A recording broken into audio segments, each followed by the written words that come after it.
বিকেলবেলা হলেই না মনটা খুব বেশি ভাজাপোড়ার প্রতি আকর্ষণ জাগে। আর যেহেতু এখন ঠান্ডা পড়তে শুরু করে দিয়েছে, এখন কিন্তু ভাজাপোড়া তারপর চা এগুলোর প্রতি একটা আগ্রহ আমাদের বাঙালিদের ভিতরে আছেই। আসসালামু আলাইকুম, কেমন আছেন সবাই? আশা করি সকলেই ভালো আছেন। আলহামদুলিল্লাহ আমিও ভালো আছি। আজকে আমি ডালের একটা পাকোড়া তৈরি করব। যদিও অনেকগুলো রেসিপি আছে, তারপরেও নতুন নতুন আপু ভাইয়ারা অনেকেই যুক্ত হচ্ছেন। আপনারা বিকেলবেলা কে কী স্ন্যাক্স খেতে পছন্দ করেন অবশ্যই কমেন্ট করে জানাতে ভুলবেন না। আর এদিকে আমি হচ্ছে ডালের পাকোড়াটা শুরু করে দিচ্ছি বানানো। এদিকে আমি হচ্ছে 1 কাপ পরিমাণে পেঁয়াজ নিয়েছি। যদিও পেঁয়াজের অনেক বেশি দাম, তারপরেও কি করব বলেন, এখন এটা পেঁয়াজও টাইপেরই বানাবো, বেশি করে পেঁয়াজ দিয়েছি।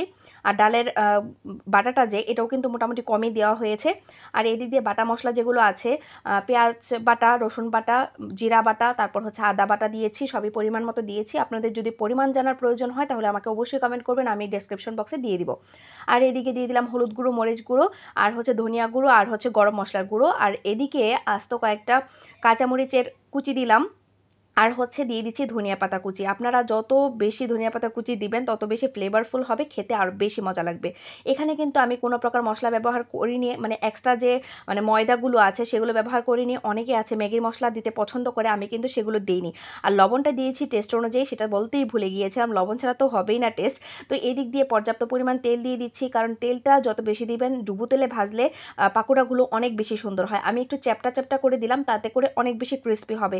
এখানে আমি 3 রকমের ডাল ব্যবহার করেছি। একটা হচ্ছে অ্যাঙ্কার ডাল, একটা হচ্ছে খেসারির ডাল, আর হচ্ছে মসুর ডাল। এই 3টা ডালের মিশ্রণে যখন আপনি একটা ব্যাটার তৈরি করবেন তখন কিন্তু আর অন্য কিছু দেওয়ার প্রয়োজনই পড়বে না, অনেক বেশি ক্রিস্পি হবে। আমি যে টেকনিক ফলো করে পাকোড়াগুলো তৈরি করছি, এইভাবে যদি তৈরি করেন তাহলে কিন্তু অবশ্যই বলতে হবে যে কতটা ক্রিস্পি হয়। আপনারা যদি ট্রাই না করে থাকেন অবশ্যই ট্রাই করতে ভুলবেন না। আমি এইভাবে পাকোড়া তৈরি করতে পছন্দ করি। আর বিকেল হলেই আমার স্ন্যাক্সের একটা ক্রেভিংস ওঠে।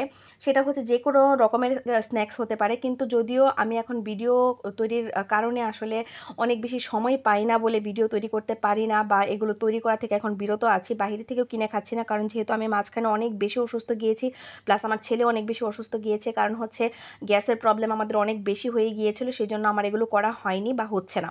তো এখন যেহেতু শীত চলে এসছে, এখন আমার তো না খেলে চলবে না। শীতের সময় আমার এই স্ন্যাক্সগুলো না খেলে চলেই না, এত বেশি ক্রিস্পি হয়েছিল। যদিও আমি সাউন্ডটা শোনাতে পারিনি, কারণ আমার ছেলে খাওয়ার জন্য অনেক বেশি বায়না করছিল। আজকে তাকে ভিডিওতে নিয়ে আসিনি। তো আপনারা চাইলে কিন্তু এভাবে ট্রাই করে দেখতে পারেন। আমি কিন্তু আমার চ্যানেলে অনেকগুলো চায়ের রেসিপি দিয়েছি, ক্যারামেল চা বলেন, নর্মাল দুধ চা বলেন, বিভিন্ন রকমভাবে আমি আসলে চা তৈরি করে দেখিয়েছি। আপনারা হয়তো আমার অনেক ভিডিও দেখেছেন। যারা আমার মাসালাই টির রেসিপিটা চেয়েছিলেন, আমি বলেছিলাম যে মাসালাই টি একদিন তৈরি করে দেখাবো, তাদের জন্য আজকে এই রেসিপিটা। আজকে আমি এখানে গুঁড়ো দুধ দিয়ে হচ্ছে এই মাসালা টিটি তৈরি করছি। এখানে আমি ব্যবহার করেছি 2 চা চামচ পরিমাণে হচ্ছে চা পাতা। যেহেতু আমি একাই খাবো, 1 কাপ পরিমাণে আমি চা বানাচ্ছি, যেহেতু চার কাপটা অনেক বড়, সেই জন্য পরিমাণটা একটু বেশি দেখা যাচ্ছে। তো আমি এদিকে দিয়েছি আদা, ফালি করে রাখা আদা দিয়েছি, তারপর কয়েকটা লবঙ্গ দিয়েছি, এলাচ দিয়েছি, দারচিনি দিয়েছি, এবং দিয়েছি হচ্ছে গোলমরিচ।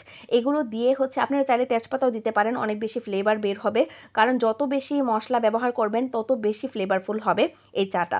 এই মাসালা টিটা আমার কাছে অনেক বেশি ভালো লাগে। আমি এই মাসালা টিটা সেই ছোটোবেলা থেকে আসলে খাই। আমি মোটামুটি অনেক অনেক ছোটোবেলা থেকে খাই। এটা আমি আসলে একবার টিভিতে দেখে শিখেছিলাম।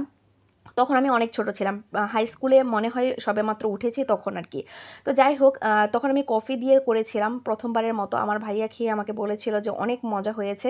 ভাইয়া আজকে দুনিয়াতে নাই, ভাইয়াকে খুব বেশি মিস করি। যখন আমি এই মাসালা টিটা বা মাসালা কফি আমি বানাই তখন ভাইয়াকে ভীষণ মিস করি, এবং ভাইয়ার এই মানে কমপ্লিমেন্টটা আমি খুব বেশি মিস করি। তো সন্ধে হয়ে গিয়েছিল, সন্ধ্যের সময় যেহেতু এগুলো বানিয়েছি, আমি বিকেলে চায়ের সাথে খেয়েছিলাম হচ্ছে এই পাকোড়াটা আর হচ্ছে এই চাটা। এই মশলা টিটা আমার কাছে খুবই ভালো লেগেছিল। আমি আমার বারান্দায় বসে এই টাইমটা স্পেন্ড করি। আজকের ব্লগটি কেমন লেগেছে অবশ্যই কমেন্ট করতে ভুলবেন না। ভালো থাকবেন, আল্লাহ হাফেজ।